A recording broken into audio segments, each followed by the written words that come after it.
Desfazemos a mesa nesse instante, permanecendo o conferencista dessa noite, Jorge Godinho Barreto Neri, e o Edemilson Luiz Sequeira, que fará a apresentação.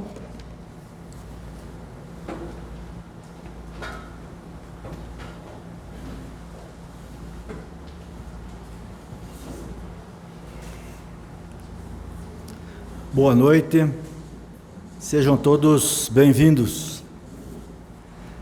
Jorge Godinho Barreto Neri, de família espírita, nasceu em Alagoinhas, na Bahia.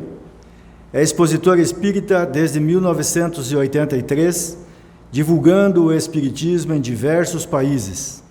Membro do Conselho Superior e presidente da Federação Espírita Brasileira, a FEB.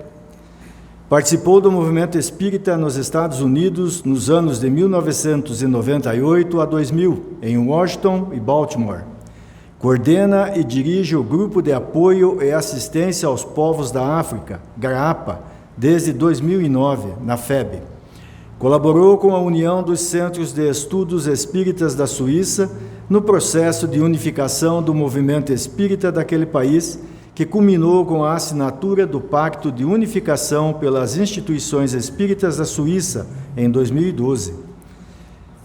Tenente Brigadeiro do Ar, Jorge Godinho Barreto Neri, é praça desde 1º de março de 1966. Pós-graduado em Análise Organizacional pela Fundação Getúlio Vargas, FGV, possui 4.000 horas de voo e os cursos operacionais de piloto de caça, líder de esquadrilha, líder de grupo e piloto de transporte. Reforça seu currículo a larga experiência administrativa na Força Aérea Brasileira, onde percorreu todos os postos em 48 anos de serviço prestados ao Brasil. Presidente da Federação Espírita Brasileira, eleito em 2015, veio ao Paraná ofertar a sua palavra por primeira vez em 14 de março de 2017, participando em Cornélio Procópio como conferencista da 19ª Conferência Estadual Espírita do Interior. E é com muita alegria e muita honra que ao presidente Jorge Godinho que passamos a palavra.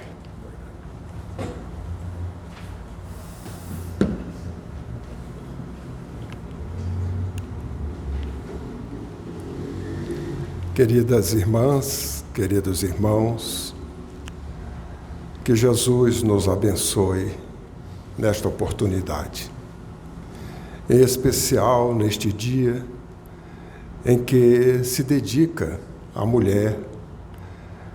É um dia que nós lembramos sempre daquela que nos concebeu, que nos deu a vida e que assumiu um compromisso com cada um de nós para que a oportunidade da existência fosse dada a nós que assumimos compromissos antes do nascimento. É uma homenagem justa a todas as mulheres, independente se ela exercitou a maternidade ou não, porque já sabemos que a maternidade podemos exercer de várias formas. Mas o papel da mulher na humanidade vem cada vez mais sendo reconhecido por nós homens, os responsáveis por não deixá-las terem os seus papéis exercidos desde a antiguidade. Eu acho que isto é porque nós homens descobrimos, se deixássemos elas avançarem, nós ficaríamos na retaguarda. Não é? Mas gostaria de cumprimentar a todos com votos de muita paz. Allan Kardec, no Livro dos Médiuns, no capítulo 3, ele vem classificar os espíritas, dizendo-nos que existem os espíritas ditos experimentadores. São aqueles que debruçam sobre o fenômeno mediúnico, procuram conhecê-lo, estudá-lo, analisá-lo, mas se limitam a este aspecto.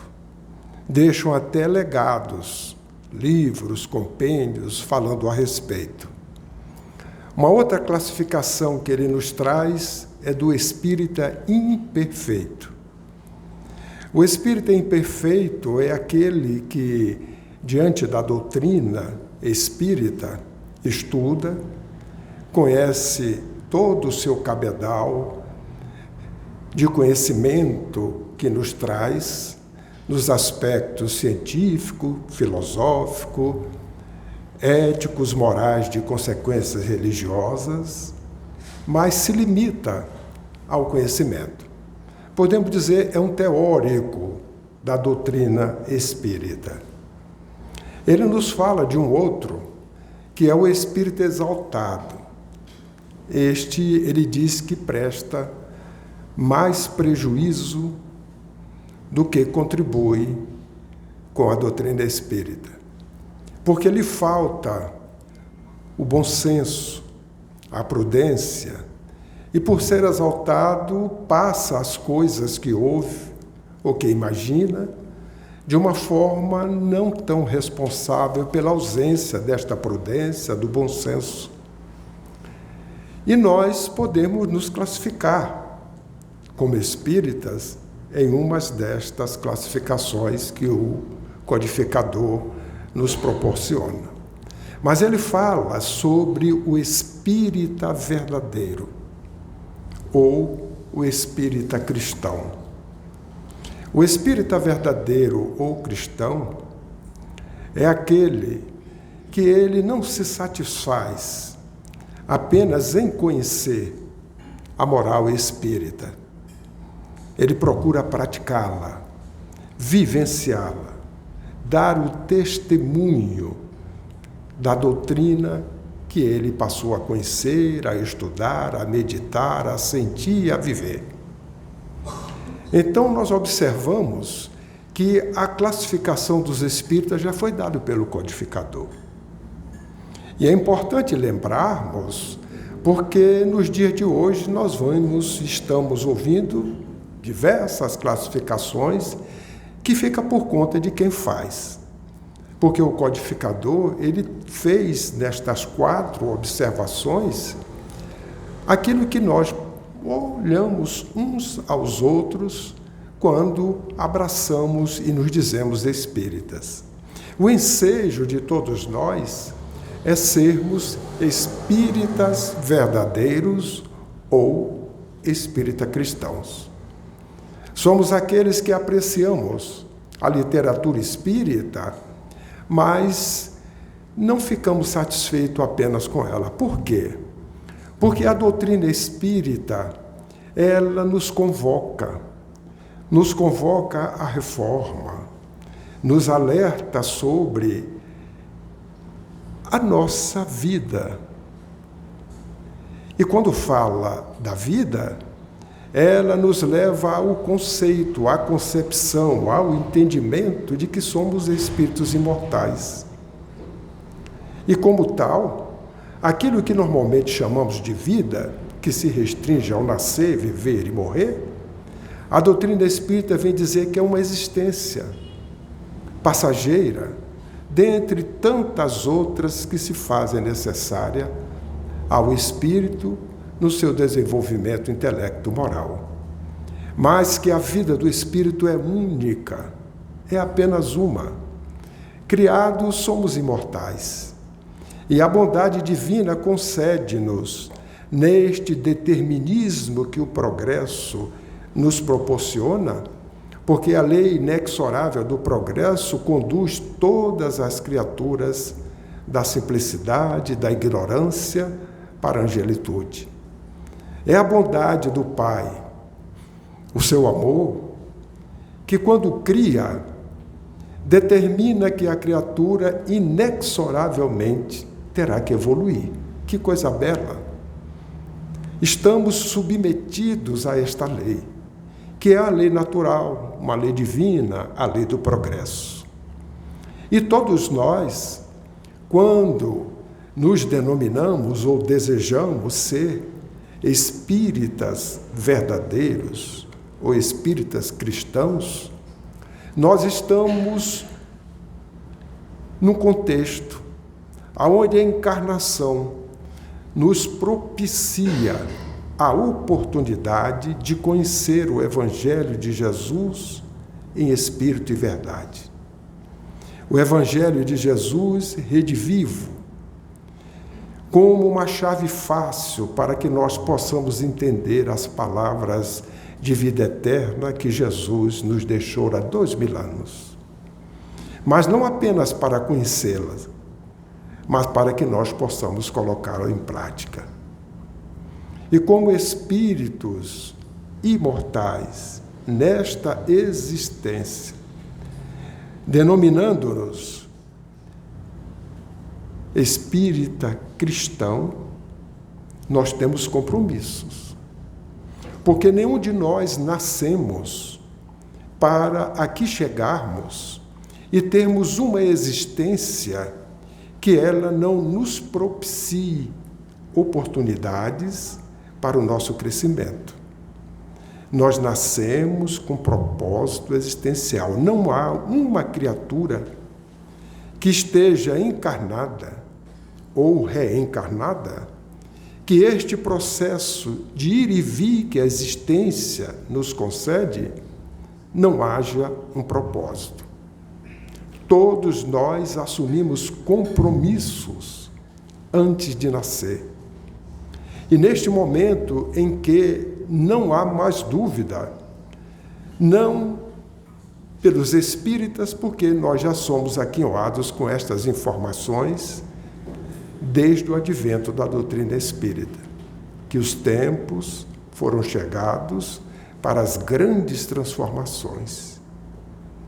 Mas aqueles que não têm ainda este conhecimento, não resta dúvida para nenhum ser encarnado na Terra de que nós estamos num momento diferente, um momento de transição, que não é mais aquele momento que nós estamos vivendo pelas mudanças que se fazem tão rápidas, tão constantes, que alguma coisa está anunciando diferente.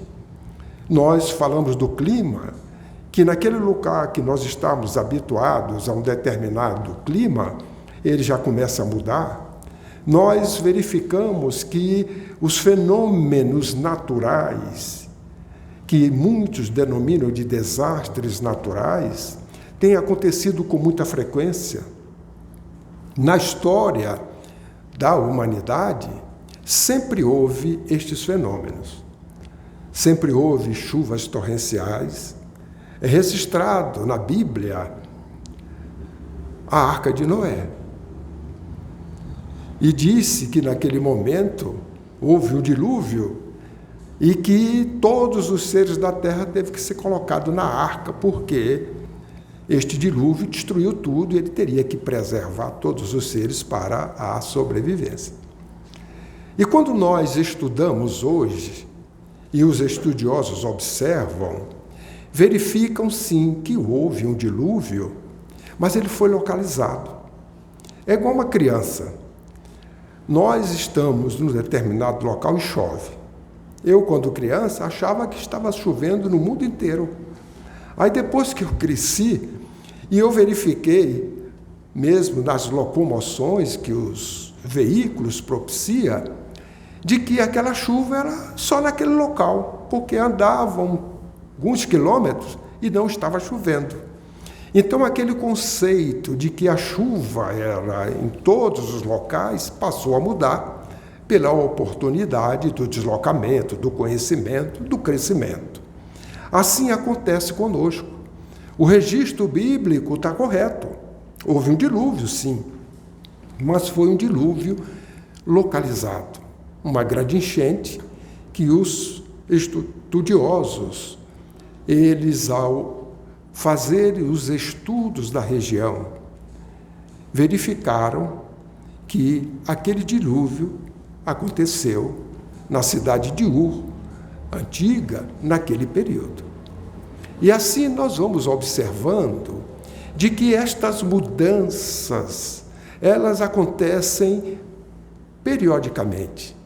A frequência é que agora é mais intensa. Sempre teve terremoto, teve maremoto, que hoje a gente chama de tsunami, né? que o evento de 2004 levou o mundo, pelos meios de comunicação, a conhecer aquele fenômeno, onde uma primeira onda levou ao plano espiritual em torno de 150 mil pessoas. Mas se nós observarmos de 2004 até os dias de hoje, há uma frequência, onde esta frequência ela é mais intensa do que no passado. Ouvia-se dizer de um fenômeno, até porque os meios de comunicações não possibilitavam o conhecimento rápido, imediato, das coisas que estão acontecendo na face da Terra. Demorava muito para se saber uma notícia e, às vezes, nem se tinha notícia do acontecido em um outro continente. Hoje, não. Em qualquer lugar, o que acontece, se é de interesse daqueles que noticiam, nós imediatamente estamos tomando conhecimento. Mas há uma frequência muito rápida destes acontecimentos. Isso demonstra a alteração de alguma coisa. E toda mudança, ela traz crises de toda ordem, que nós todos, submetidos a elas, temos as crises de acordo com a compreensão, com o entendimento, com as condições que nós nos encontramos, seja material ou espiritual e até psíquica, diante do fenômeno da mudança. Não existe mudança sem crise. Não é uma afirmação minha, é uma afirmação dos estudiosos. E é fácil de nós testarmos. Verifiquem todas as mudanças que vocês fazem e observe com ela, acompanhe uma crise, maior ou menor, pequena, grande, e que estas crises, elas podem ser tanto material quanto psíquica, diante do nosso comportamento daquele acontecimento. Então, nós estamos sofrendo mudanças muito rápidas. E nós, os espíritas, sabemos que estas mudanças fazem parte deste desenvolvimento, do progresso que a Terra está submetida como criatura do Pai. Da mesma forma que nós, como criaturas, seres inteligentes, conscientes de ser e de si, espíritos imortais, também estamos submetidos à lei inexorável do progresso. O habitat, a Terra, também é uma criatura do Pai e tem as suas alterações em torno do progresso, não só pela ação dos seus habitantes, como também pelo desenvolvimento dos elementos que compõem a Terra. Então, estamos numa transição. Não é dúvida para nenhum ser humano que isto é um fato. Nós sabemos que a transição é para um mundo novo. Mas a interrogação, para onde vai levar esta transição, eu diria que aqueles que não têm o conhecimento do Espiritismo, fica uma interrogação. Mas para nós, não. Nós sabemos que estamos indo para um mundo de regeneração. Agora, por que nós sabemos isto? Somos privilegiados? Somos espíritos imortais. Antes do nascimento, nós assumimos compromissos com o alto, solicitamos, porque as provas são solicitadas pelos espíritos, quando não temos condições de assim fazer, os responsáveis pelo processo reencarnatório faz por nós, e faz tão bem quanto nós, porque eles fazem observando a necessidade, que nem sempre é o que nós gostaríamos, mas é o que é necessário para o nosso progresso. Então, nós assumimos um compromisso de nascer, encontrarmos o Evangelho de Jesus redivivo e nos comportarmos de tal forma que não apenas fôssemos espíritas experimentadores, porque gostamos, o fenômeno nos chama a atenção e nós fomos pesquisar. Mas também nós não nos compromissamos para sermos espíritas imperfeitos, para estar diante de uma literatura que nos convoca à renovação e nós nos limitarmos apenas à teoria. Eu já ouvi, em algumas oportunidades, alguém conhecer a doutrina e dizer: eu não vou continuar a estudar não, porque isso aqui vai me dar muita responsabilidade e eu vou ter que fazer algumas mudanças e eu não quero fazer. E aí conhece e deixa de continuar os estudos, continua a sua vida. É a bondade divina que coloca na criatura o princípio da livre determinação individual, do livre-arbítrio, da responsabilidade que assumimos perante as nossas decisões, deliberações. Não há problema. A oportunidade foi dada. Se você escolheu continuar e permanecer, as consequências decorrentes, certamente, serão assumidas pela sua escolha. E toda escolha é uma forma de plantio livre. Mas quem planta, colhe o que plantou. Não tem ninguém que planta uma semente e quer colher o fruto de outra semente. Não consegue, então plante a outra. É uma lei natural, plantio livre, colheita obrigatória. Nós nascemos com o propósito de nos tornarmos espíritas cristãos, espíritas verdadeiros.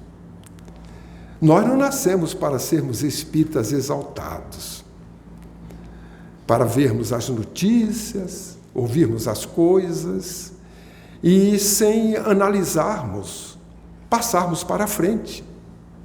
O codificador foi muito criterioso. A própria metodologia que ele usou diante da codificação foi judiciosa, para que ele pudesse verificar se as informações que estavam vindo do alto, elas realmente eram verdadeiras. Ele se utilizou de mais de 1000 médiuns em diversos países para poder lançar uma pergunta e verificar as respostas que chegariam por médiuns diferentes, em locais diferentes e por espíritos também diferentes. Mas a resposta àquelas que a universalidade do ensino propiciava, olha o trabalho hercúleo de Kardec. Ele pôde selecionar aquelas verdades e colocá-las no Livro dos Espíritos, que é a síntese desta filosofia que nós abraçamos. Na realidade, é a síntese de toda a literatura que a humanidade teve até então. E é deste livro que decorre a doutrina espírita na sua característica progressista, que vem paulatinamente dando-nos conhecimento da decodificação da síntese que ali está contida. Quando nos fala do mundo espírita, na segunda parte, nós verificamos hoje que nós já conhecemos como é que é a vida no mundo espiritual, que tem coerência com aquela síntese, quando a mediunidade abençoada de Chico nos traz as mensagens, as informações, as orientações, os esclarecimentos dos espíritos que, trabalhando na falange do Cristo, fizeram chegar até nós como é o mundo espiritual. Então, nós somos espíritas, desejamos ser espíritas cristãos, e qual é o nosso papel neste momento da construção de um novo mundo? É para nós refletirmos. É um papel de responsabilidade. Porque o espírita cristão, ele conhece a teoria, coloca em prática e aceita todas as consequências que esta prática nos coloca para que nós possamos, desta forma, no aprendizado, crescermos, intelecto e moralmente. Então, vivemos num ambiente onde os nossos irmãos e a humanidade mais próximos, conosco, nos compromissamos. Qual é o nosso compromisso como espíritas verdadeiros para este mundo novo? Primeiro, é o compromisso da vivência, do testemunho. Mas todos nós estamos diante de uma doutrina que nos convoca a estarmos unidos e unificados. Porque uma andorinha só não faz verão. Já fomos alertados pelos benfeitores espirituais, mas em especial pelo Dr. Bezerra, a respeito da união e da unificação. Então estamos trabalhando juntos, mas podemos estar juntos e não estar unidos. Para que nós estejamos juntos e unidos, é necessário que nós, juntos e unidos, estudemos, façamos a divulgação da doutrina, mas esta divulgação, ela não se faz como neste instante, de eu estar aqui falando algo e depois a minha responsabilidade de falar e não fazer. Nós devemos primeiramente divulgar a doutrina pelo nosso testemunho, que é a maior divulgação. Porque nós vivemos em sociedade. E a sociedade nos cobra comportamentos. E diante do conhecimento que nós já detemos, comparado com o conhecimento dos nossos irmãos e humanidade que convivem conosco, que não chegaram ainda a ter este conhecimento conforme a doutrina nos traz. O nosso comportamento tem que ser igual?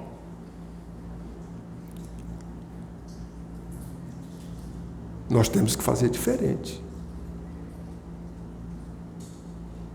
Então nós temos que dar o testemunho. Certa feita, eu estava num determinado momento, que era após uma solenidade, e um companheiro chegou para conversar comigo e me falou: Godinho, eu gostaria até de... Você sabe como é que eu me tornei espírita? Eu falei: não. Ele aí me contou. Só nós morávamos no interior e o papai era espírita. Mas ele era um espírita que ele não era tão espírita, porque ele gostava, ele sabia, ouvia falar na cidade, tinha uma afinidade, mas ele não praticava, não tinha nada disso. E certa feita, na cidade, havia aquelas pessoas que eram pequenas, que realmente eram espíritas, praticantes, estavam ali firmes. E a cidade, por ser pequena, sabia que aquelas pessoas conviviam naquela comunidade e, naturalmente, reconhecida até pela assistência e promoção social que realiza, como todos nós realizamos, não é? Podemos dizer que a âncora de uma casa espírita é este trabalho, que, na realidade, é uma caridade filantrópica, mas, ao mesmo tempo, é uma caridade que nós propiciamos àqueles que adentram a casa, não com a obrigação de fazer troca. Eu lhe dou o pão material e você tem que ser espírita. Mas eu te dou o pão material e te ofereço o espiritual, para que você tenha o equilíbrio e você possa entender. Se você aceitar, estas duas coisas eles serão ofertadas. Se você não aceitar, apenas o pão material lhe será dado, porque você precisa e nós temos condições de lhes dar. Mas esta família era conhecida e houve um fato muito interessante. Ele disse interessante porque houve um acidente muito sério. E aquela família que era espírita, o acidente foi com um filho, um trauma na cidade. E as pessoas ficavam não só na expectativa, como na curiosidade, mas isso todo mundo da cidade sabia do acidente. E na hora do féretro, do enterro, antes que tem aquela parte, né, onde fica ali o corpo, as pessoas, ali estava o espírita, a família, e o pai desse amigo estava ali presente. O comportamento do espírita chamou atenção. Primeiro era a perda de um filho num acidente muito drástico. E o pai desse amigo dizendo, puxa, se isso acontecesse comigo, eu estaria aqui, porque ele estava em lástima por um fato que não era dele, era de um conhecido, e ele estava com um sentimento muito abalado. E observava uma serenidade na família, no pai, e ele ficava aquilo na questão o tempo todo. Depois que aconteceu o fato de colocar o corpo no local certo, e naturalmente, com os procedimentos que nós fazemos, às vezes alguém fala alguma coisa, faz uma prece, etc. Ele perguntou para o pai, como é que ele conseguia, com todo respeito, diante da perda de um filho, ter aquele comportamento. Aí o pai olhou para ele, pensou um pouco e falou assim, olha, meu amigo, nós valorizamos mais o espírito do que o corpo. Olha que resposta sábia. E aquilo despertou nele. E a partir de então, ele que já tinha uma certa simpatia, ele começou a frequentar a casa espírita. Começou a estudar. Mas observe que esta divulgação do testemunho, ela é muito mais importante do que você ouvir alguém falar, porque o compromisso de fazer o que fala é de quem fala.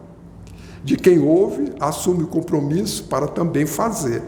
Porque, às vezes, nem todo mundo tem habilidade ou gosta de falar. Isso é normal. Pegar uma comunidade de algumas pessoas, alguns têm habilidade para poder, expansivo, fala, mas outros são mais acanhados. Mas o que importa e é comum para todos é a divulgação pelo testemunho. E ele disse que a partir de ali a família tornou-se espírita e ele se tornou espírita desta forma. Pelo testemunho de um espírita, pela divulgação, pelo compromisso que aqueles assumiram e diante do teste, da prova, eles deram testemunho. Porque você está diante de um instrumento que é aquela indumentária que o Pai nos concede quando nós, antes do nascimento, nos compromissamos. E na hora do compromisso, o trabalho é intenso. Porque os espíritos responsáveis pelo processo reencarnatório já começam a fazer uma ligação eletromagnética de pensamento com os pais. É por isto que nós entendemos que o aborto não pode ser praticado, porque a partir daquele momento da concepção, na corrida em que o espermatozoide vai até o óvulo, hoje conversávamos na viagem um pouco com o Marco, e nós falamos disso. A ciência dizia que era o mais forte, porque eram tantos que naquela corrida para o óvulo chegava apenas um. Então esse é o mais forte, porque era aquele que penetrava no óvulo e a partir daí começa o processo. Mas aí eu estava dizendo, olha só, a ciência diz isso. Que fortaleza é esta? Que eu nasci num corpo cego. Será que os outros, todos mais fracos, são assim? Mas não, eu tenho um irmão que não é cego.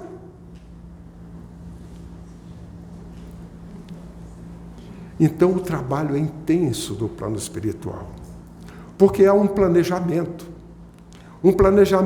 para que nós possamos emergir com a indumentária mais apropriada para o nosso crescimento intelecto-moral.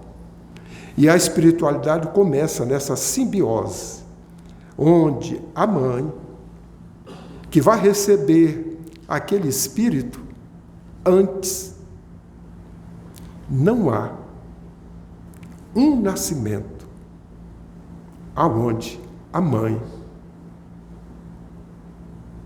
não participe. E além de participar, ela tem que aceitar. Mesmo os casos mais absurdos, estupro, que quiserem imaginar. É uma lógica, porque é a mãe que vai receber no seu seio um espírito, numa simbiose eletromagnética de acolhimento, de aceitação, mesmo que depois que nasceu, ela pegue, abandone, faça alguma coisa que não deva fazer. Mas aquela mãe será reconhecida e agradecida por aquele espírito, porque nada é por acaso. Se isso acontece, o planejamento espiritual, os desígnios do Pai, já no seu planejamento contava com a prática do bem, mas se ele não for praticado, a ausência do bem também faz parte do processo reencarnatório e dos débitos que nós temos com a lei divina.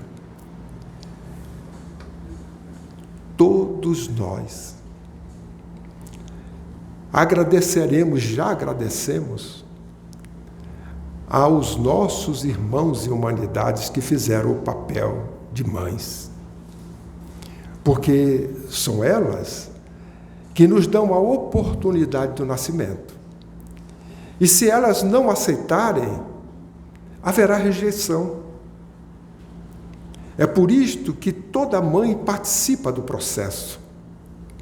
E antes mesmo da concepção, durante os momentos oníricos, os amigos espirituais conversam com a mãe, a aceitação do filho, da mãe, para que aquela ligação simbiótica, eletromagnética, de acolhimento de uma parte, de aceitação da outra, possa fazer com que a gestação ela ocorra.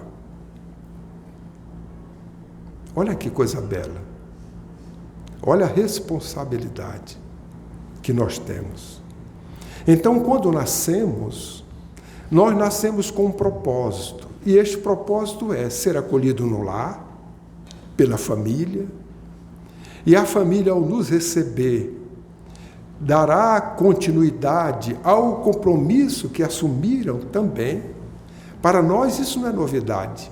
Eu estou lembrando porque na literatura espírita nós vamos encontrar isto.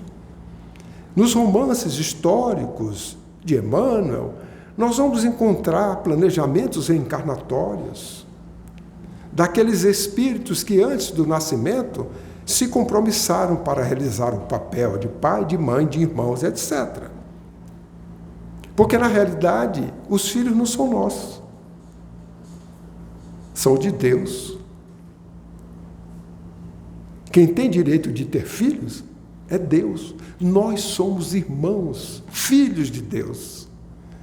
E que Ele nos propicia esta experiência paternal e maternal em função da necessidade.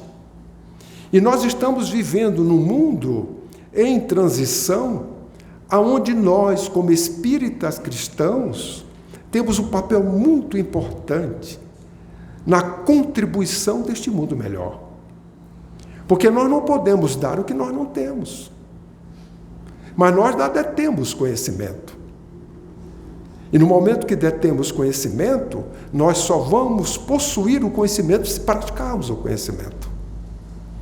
É por isso que o espírita verdadeiro ou cristão, conforme Kardec nos coloca lá no livro dos médiuns, é justamente aquele que não apenas aprecia a parte teórica, mas, sobretudo, coloca-a em prática e aceita todas as consequências decorrentes desta prática. Nós ainda, infelizmente, não somos espíritas cristãos o tempo todo. Em determinado momento, a gente é um espírito imperfeito.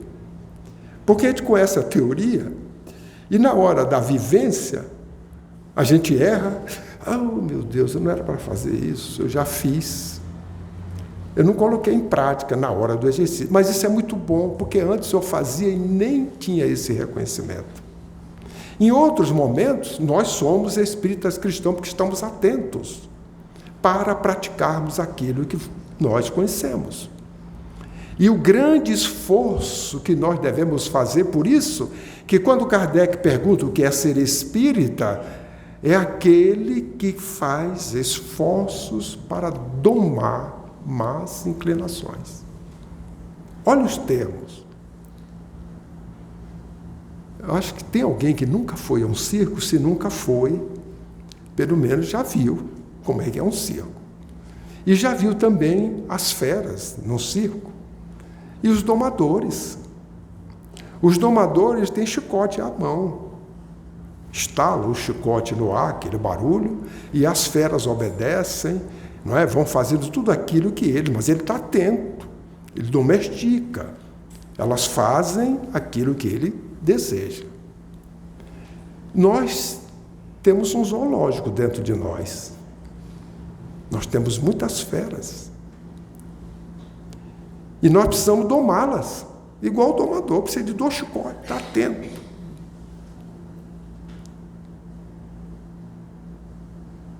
Então, domar as más inclinações, egoísmo, vaidade, orgulho. E nós nascemos numa escola que nos coloca no laboratório próprio para exercitarmos o que é necessário em nós. Aí nascemos numa família que somos filho único. Ou nascemos numa família onde tem mais de um. Quando somos filhos únicos é uma experiência. Quando temos mais de um, é outra experiência. Porque você tem uma relação ali entre um e outro. E que os pais atentos já começam a olhar desde criança. Porque um pai chegou, 3 filhos, e aí fez uma experiência, porque notou que um era pequenininho, mas ele já tinha algumas tendências egoístas. Comprou o que eles gostavam, um saco daquele biscoito achocolatado, que todos gostam, e pegou para aquele e deu o saco de... Ele pegou o saco, foi lá para o canto, quando eu abri, e começou a comer. E os outros irmãos, ele nem sequer. Mas o pai estava atento para educar. Porque ele é um espírita cristão e verdadeiro.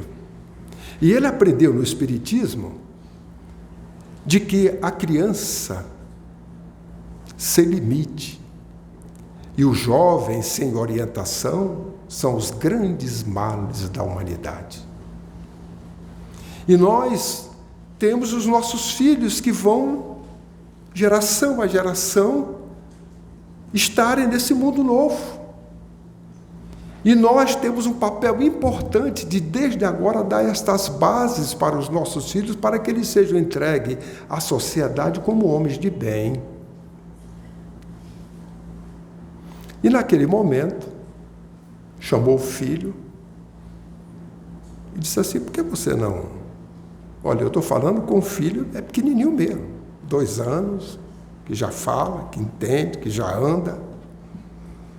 Porque como espíritos imortais que somos, nós não estamos falando com uma criança, nós estamos falando com um espírito imortal. Nós estamos falando com um espírito imortal que está na nossa casa como um espírita verdadeiro ou cristão, tendo o evangelho no lar. Talvez até na barriguinha ele já estava ouvindo as lições do evangelho. E o evangelho nos convoca a alterações. Porque na hora do evangelho todo mundo faz comentário. E o maior laboratório é o lar. Porque o comentário do Evangelho, os filhos ficam olhando. Ficam, às vezes, mais atentos do que o pai, do que a mãe, para verificar se o que está sendo dito está sendo aplicado. Então, naquele momento, pegou o filho, conversou e pediu para ele distribuir os biscoitos para os outros filhos. Ele levou um susto, meio aborrecido, aí foi lá. Tinha muitos biscoitos, pegou um biscoitinho, deu para o irmão. Pegou outro biscoitinho, deu para o outro irmão. O pai não ficou satisfeito. Todos os três aqui. Pegou o pequeno, trouxe um prato, coloca os biscoitos todos no prato. Quem é que sabe contar? Conta os biscoitos. Quem é que sabe dividir? Divida por 3. E aí, cada um ficou com uma parte. Isso dá trabalho, não dá? Porque era muito simples, deixar o biscoito, não tinha tempo, o filho ia fazer. Responsabilidade nossa, como espíritas verdadeiros ou cristãos, contribuindo para um futuro. Um outro pai foi uma festa de aniversário. E quando chegou na festa de aniversário, estava aquele bolo maravilhoso, que até o pai deu vontade de já querer saborear o bolo. E os filhos pequenos, junto com os outros, lá prastando, o pai verifica que o filho foi lá e passou o dedinho no glacê assim, ó, e experimentou. Aí o pai lembrou: a criança sem limite e os jovens sem orientação são os grandes males da humanidade. Chamou o filho, sem que eu fizesse alarde, lá no cantinho, também pequenininho. Por que você passou o dedo no bolo? Aquele bolo é do seu amigo. Você espere, que daqui a pouco vai cantar o parabéns e todo mundo você vai ganhar um pedação de bolo. Você está errado em fazer isso. Aí dá aquele surra de evangelho, né? Criancinha de 2 anos, mas ele entende. Aí ele fica meio acanhado, foi embora, passou. O pai deu limite, disse o não, né? Que é melhor dizer o não em casa do que na rua. Mas aquele pai tem uma visão de futuro. Como espírita verdadeiro, espírita cristão, ele diz: eu fiz isso com meu filho porque eu estou ensinando a ele a ter paciência, a saber o momento certo das coisas, porque amanhã ele vai namorar. E ele vai aprender que o sexo tem que ser praticado com responsabilidade. E se ele, desde agora, ele não tiver paciência, não saber o momento certo das coisas, ele pode chegar lá na frente e errar. E se ele errar, ele vai errar porque ele escolheu, não porque ele não sabia. E eu vou ficar com minha consciência tranquila, porque antes de nascer, eu prometi que eu iria ser um espírita cristão e dar o testemunho. E esses espíritos que nasceram como meus filhos, eu estou dando exemplo de pai, mas eu estou falando da família, não é? Talvez até por dizer da mãe, né? Um exemplo era a mãe que estava fazendo no dia de hoje, mas é para balançar. Eu já cumprimentei as mães, agora eu também estou falando um pouquinho dos pais para ninguém sair com ciúme. Então, ele tem uma visão de futuro, porque amanhã o filho, ele vai entrar numa fila, vai esperar. E ele, quando chegar no atendimento, ele tem que chegar em paz. Ele não pode chegar no atendimento e brigar com a pessoa, porque talvez ela estivesse com dor de cabeça, com um problema, alguma coisa, e nós não sabemos. Olha quanta coisa a doutrina espírita nos ensina, para que nós, com esta visão de espírito imortal, possamos preparar esse mundo novo, com os testemunhos que nós devemos aplicar nas nossas vidas, na própria família. Nós desejamos transformar o mundo, mas não vamos sair aí transformando o mundo fazendo proselitismo. Porque a transformação do mundo, ela começa em mim mesmo. Mas por que isso? Porque o mundo tem uma humanidade. Eu faço parte da humanidade. Se a humanidade do mundo são bilhões, e eu me renovo, dentre os bilhões já tem um renovado. Se eu me renovo, a exemplo daquele pai que, diante do comportamento do féretro, despertou a atenção do outro pai por um comportamento, nós estamos divulgando, polarizando. Nossa responsabilidade na sociedade é muito grande. Nesses dias de transição que nós já sabemos, nossa responsabilidade no lar é muito grande. Porque, certa feita, no Evangelho do Lar, foi comentado que não se deve mentir.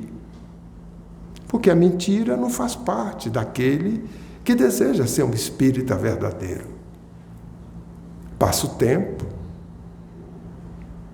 Aí um dia, eu não estou falando nos dias de hoje, estou falando daquele telefone, os mais jovens, que eu vejo aqui alguns rostos jovens, que vocês não conhecem, que a gente discava assim, ó, que era o telefone fixo, que hoje já nem tem mais, porque todo mundo tem o seu. Tocou o telefone. E quem atendeu foi o filho. E aí falou para quem estava procurando dentro de casa. Telefone, quem é? Fulano. Diz que eu não estou. Aí o filho, não está em casa. Saiu, quer deixar algum recado? Jogou por terra tudo aquilo que tinha aprendido no Evangelho no Lar.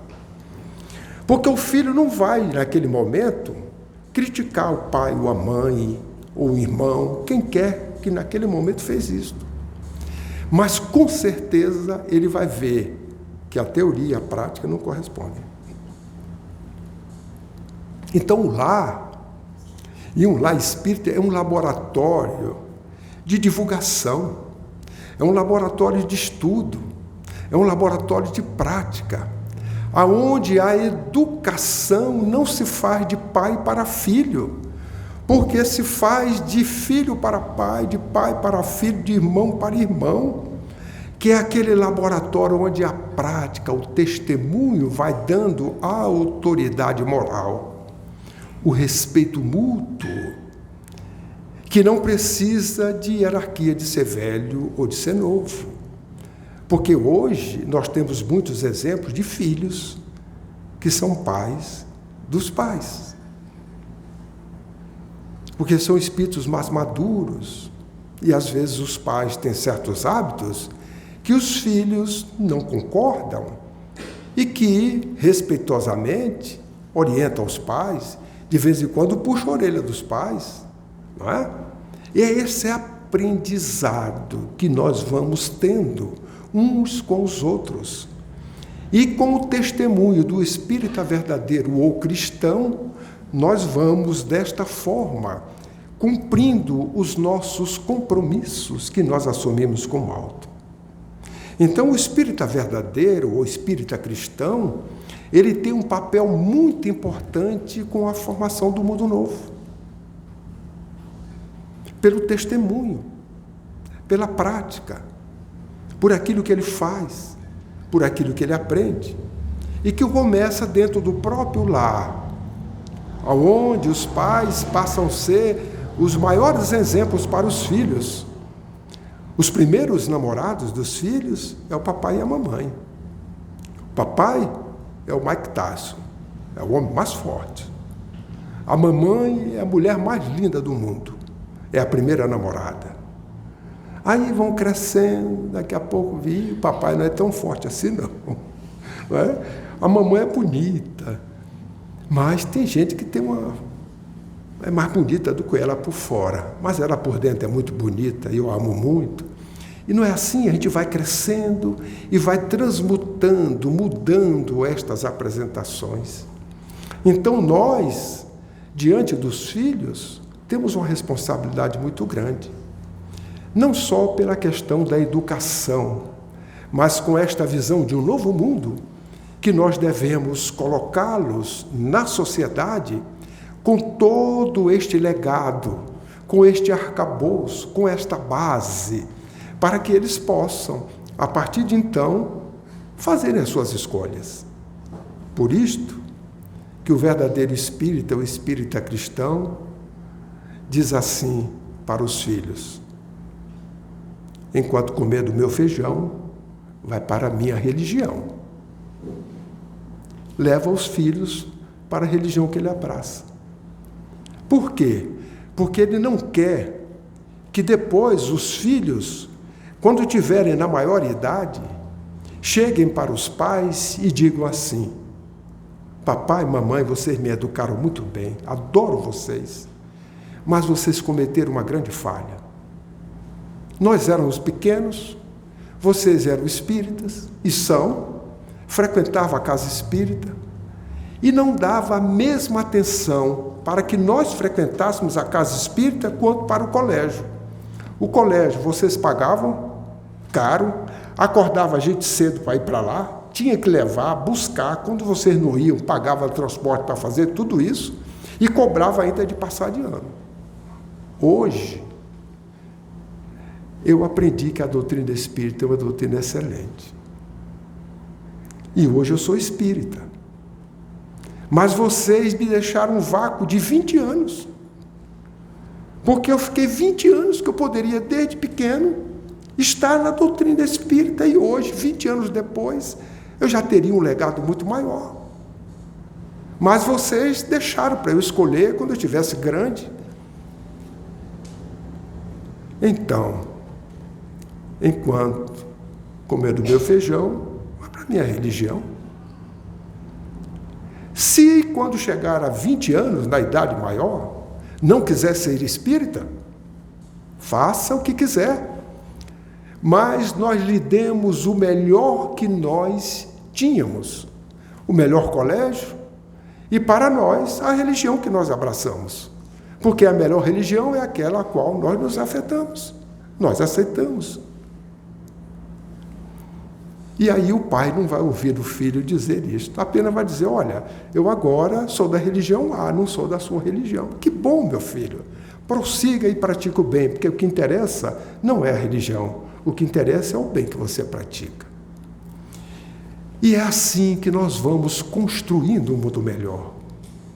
É assim que nós vamos participando desta transição, como espíritas verdadeiros, praticando aquilo que a doutrina nos concede. Que nós possamos, desta maneira, fazer as reflexões apropriadas que a doutrina espírita nos traz, para que haja coerência no falar e no fazer, para que nós sejamos testemunhadores daquilo que nós já aprendemos, e que possamos, desta forma, na convivência, na sociedade, fazermos diferente. Porque, de uma maneira ou de outra, o comum não chama atenção. O que chama atenção é o diferente. E quando o diferente é a prática do bem, nós estamos construindo um mundo melhor, mostrando àquele que ainda não pratica o bem, que quando se pratica, ele só traz benefícios. Então, para finalizar, eu vou contar um último fato. O meu filho mais novo, que hoje já está com quase 50 anos, 40 e poucos anos, tem 10 netos, 4 filhos, né? E um dia ele chegou para mim e disse: papai, coisa interessante. Eles não têm, graças a Deus, o hábito de não crítica a quem bebe ou quem fuma, é problema de cada um. Mas eles não têm esses hábitos, porque, graças a Deus, também esses hábitos nós não tivemos no lar. E eles cresceram e saíram com os amigos, já adultos.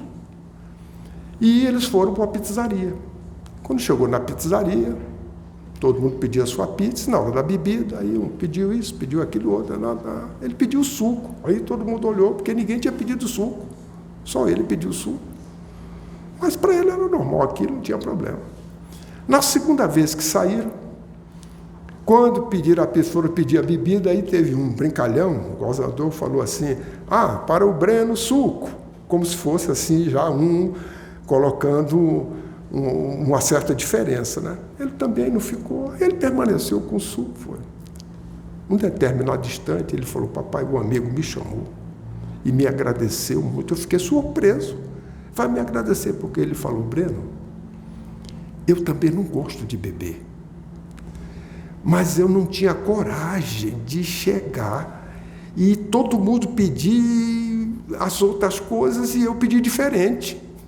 Aí eu pedia, mas era só para eu não gostar. No dia que você pediu suco, eu fiquei estranhando e o pessoal ficou, mas você fez com tanto... Porque aí o Breno se deu conta de que aquele assunto que para ele não tinha... Ele nem despertou que alguém estava brincando, pedindo, porque é uma coisa natural, quando você faz espontânea, você não tem. Aí o amigo agradeceu a ele falou o aprendizado que o meu filho teve e o aprendizado que o amigo teve. Por um comportamento simples, não para demonstrar aos outros que nós somos diferentes, mas porque nós somos assim. Com todo respeito aos outros, mas tem muitos de nós, por não termos Jesus como guia, como roteiro, ficamos em dúvida se o que nós estamos fazendo está certo ou está errado, e aí a gente vai na onda que nos leva. Mas quando Cristo, Jesus, o Evangelho é roteiro, quando a doutrina espírita é roteiro, nós não temos dúvidas de que nós estamos fazendo o correto e prosseguimos firmes num comportamento coerente com o Evangelho de Jesus e com a doutrina espírita. Então, que nós possamos, queridas irmãs e queridos irmãos, sermos esses espíritas verdadeiros e cristãos, preparando este mundo novo com os nossos testemunhos, com os nossos exemplos. Não precisamos sair daqui, precisamos apenas testemunhar.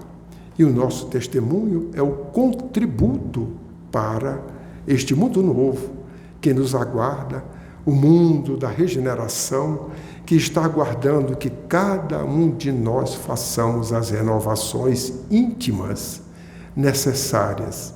É a única maneira de a gente manter a harmonia do conjunto.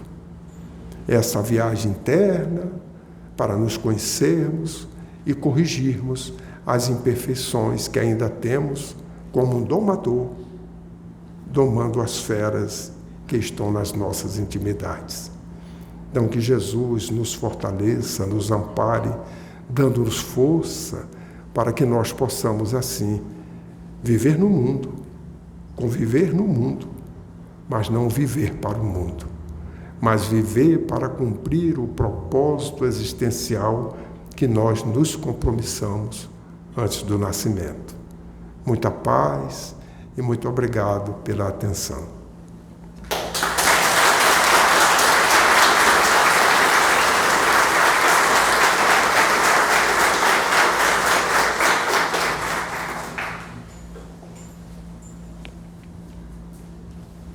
Agradecemos a excelente contribuição de Jorge Godinho Barreto Neri para as nossas reflexões e aprendizado. Convidamos agora nosso companheiro Edson Mundim Ferreira para que nos conduza em prece para o encerramento da atividade.